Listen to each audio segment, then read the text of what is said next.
Lord, maraming salamat po sa gabi ito na muli po kami pinagsama-sama upang muli po mag-aral ng inyong salita. Lord, humingi po ako sa inyo ng paggabay na ngayong gabi po sa aming pag-aaral at na Lord, yung gawain po namin ngayong gabi ay maging matagumpay po at nandito po yung pagsama niyo po sa amin at kayo po yung patuloy na magbigay po sa amin ng mga kaalaman, Lord, at sa mga aming pag-aaralan po ngayong gabi ay mga salita po ng gagaling sa inyo at hindi lamang po sa aming kaisipan. Patuloy niyo po kami ingatan at gabayan. Sa inyo po yung pinamataas na mapurit pagsamba. In Jesus' name, amen. Sige po, ang una lang po muna ay si Kuya JP. Amen. Purihin ng Diyos. Wait po, buksan ko lang po yung Bible.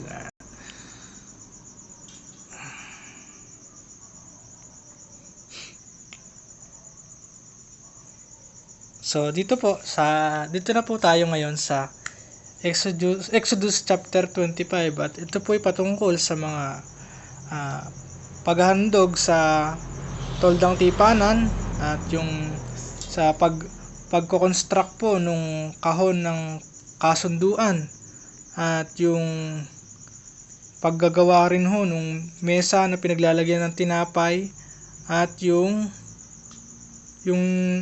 paggawa rin ho nung lalagyan ng ilawan at yun nga po sa susunod po na chapter ay patungkol naman ho sa paggagawa nung yung paggagawa nung sa toldang tipanan. At ayun po dito po sa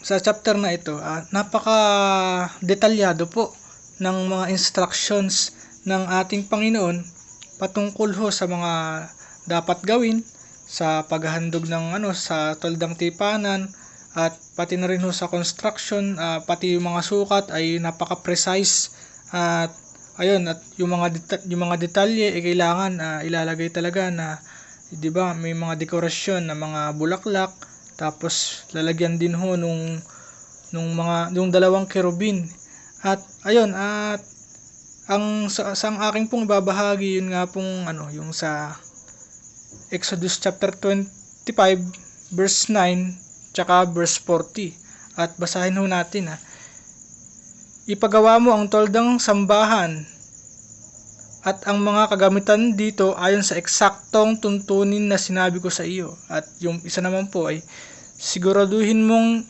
ipapagawa mo ang lahat ng ito ayon sa planong ipinakita ko sa iyo rito sa bundok.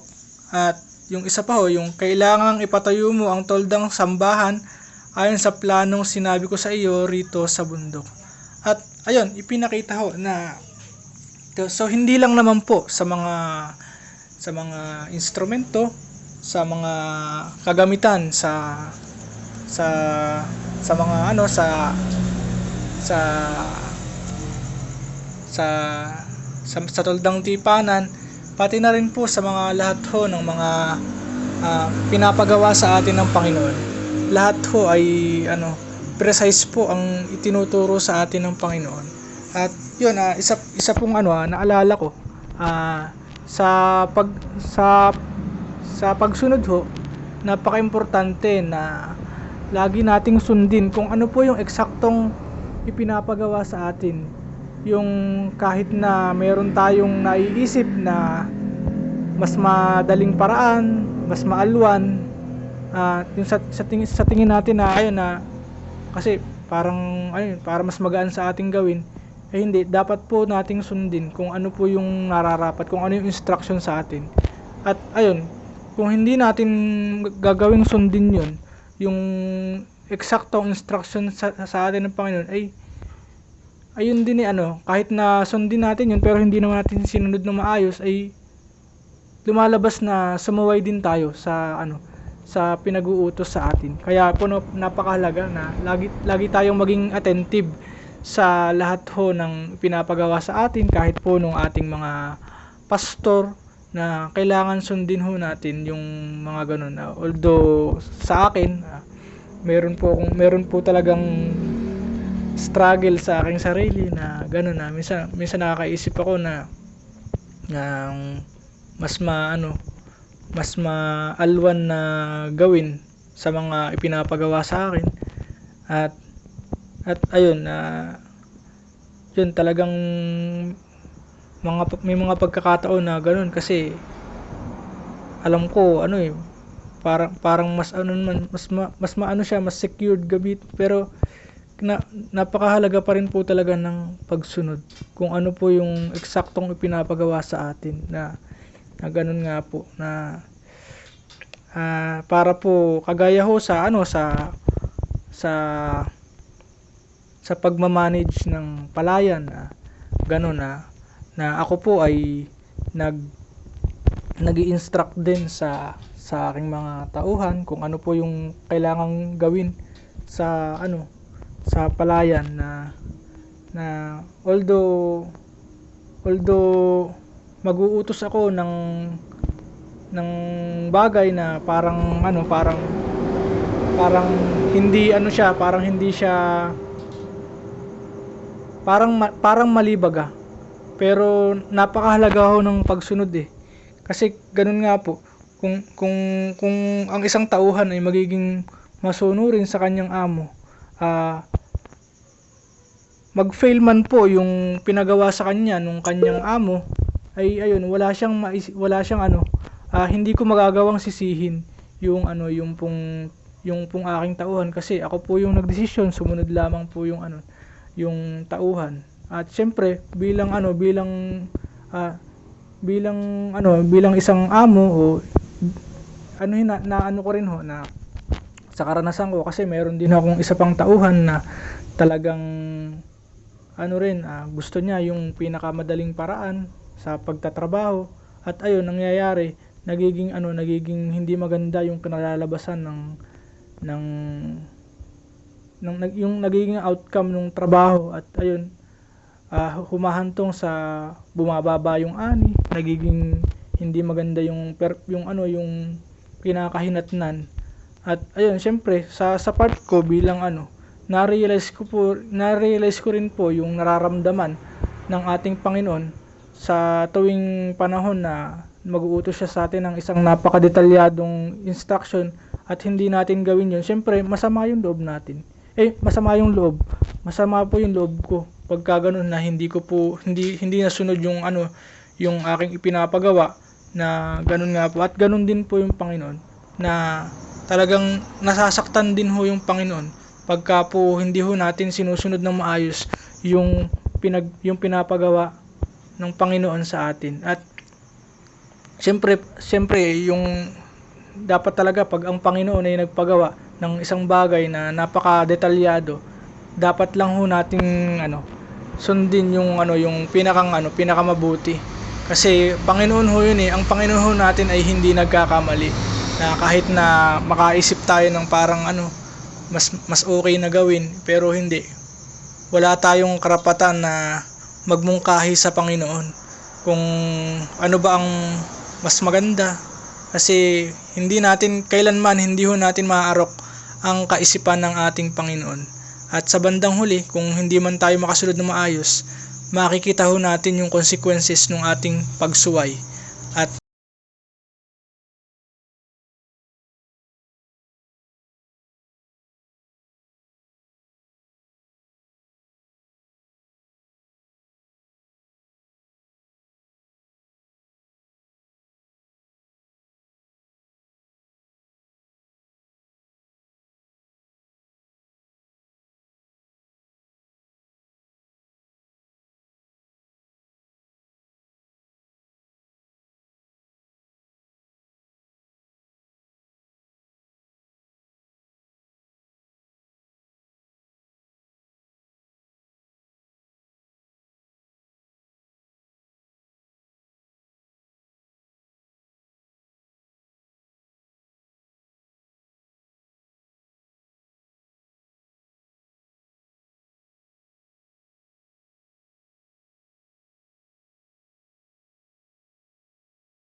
patuloy ho tayong maging attentive sa pakikinig ng mga instruction sa atin ng ating Panginoon. At sa Diyos po lahat ng papuri, pagdakila at pagsamba. Nawala yata.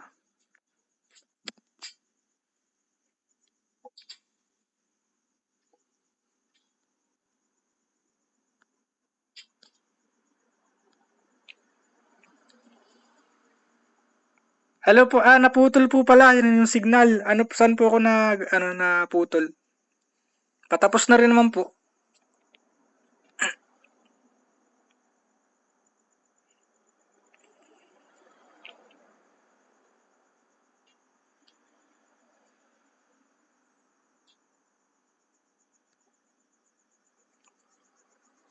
So yun po, siguro po, hulaan ko na lang po kung ano po yung ano. Doon po kasi sa aking doon po yata ako naputol doon sa na-realize ko na dapat po talagang matuto tayong sumunod sa ating Panginoon sa lahat ho ng kanyang instruction na pinapagawa. Kung ano yung detalyadong pinapagawa sa atin ng Panginoon, yun po ang sundin natin kasi wala ho tayong karapatan na questionin yung mga pinapagawa sa atin ng Panginoon na wala tayong karapatang magmungkahi sa kanya sapagkat kailanman ay hindi ho natin maaarok yung pag-iisip ng ating Panginoon. At sa ating nga pong sa ating nga pong pagsuway sa bandang huli malalaman natin yung mga mararanasan ho natin yung consequences nung hindi natin pagsunod sa ating Panginoon. Kaya yun nga po, napakahalaga po na lagi ho tayong maging attentive sa pakikinig ng mga instruction sa atin ng Panginoon. At yun po, at maraming salamat po at isang mapagpalang gabi ho sa ating lahat, lalong-lalo na ho sa ating Panginoon. At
Sige po tayo po'y manalangin.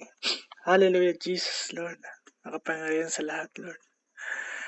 Ama naming nasa langit, kailanman ay hindi kayo bumigo sa inyo pong mga pangako sa amin, Panginoon. Lagi ko kayong tapat sa amin, Panginoon. Patawarin niyo kami kung kami minsan ay nagkukulang sa inyo, Panginoon.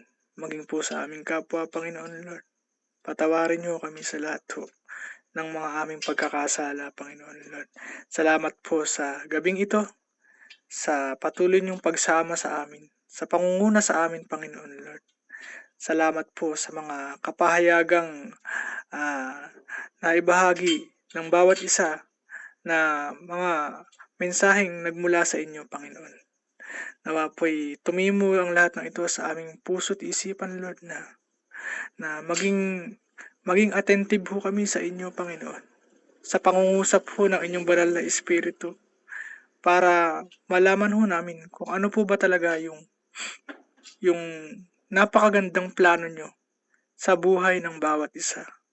Kung malaman ho namin kung ano po ba yung tunay na pagkatawag nyo sa amin, Panginoon. Kami po'y nagsusumamo sa inyo, Lord, na patuloy ho kayong mangusap sa amin sa lahat ho ng pagkakataon, sa lahat ho ng aming sitwasyon sa buhay, Lord. At ngayon po sa aming pagkakapaghiwa-hiwalay sa inyo ho namin ipinagkakatiwala ang lahat, Panginoon. Maging po ang aming buhay, Panginoon. Kayo po ang patuloy na mag-ingat sa amin, maging po sa aming mga pagtulog, Panginoon. Kayo po ang magkaloob sa amin ng mga makalangit na panaginip, Lord. Ingatan niyo kami sa gawa ng kaaway, kahit po sa aming pagtulog, Panginoon. Bigyan niyo kami ng awareness, kahit po sa aming pagtulog, na magawa ho naming pagtagumpayan ang lahat po ng gawa ng kaaway sa aming pagtulog.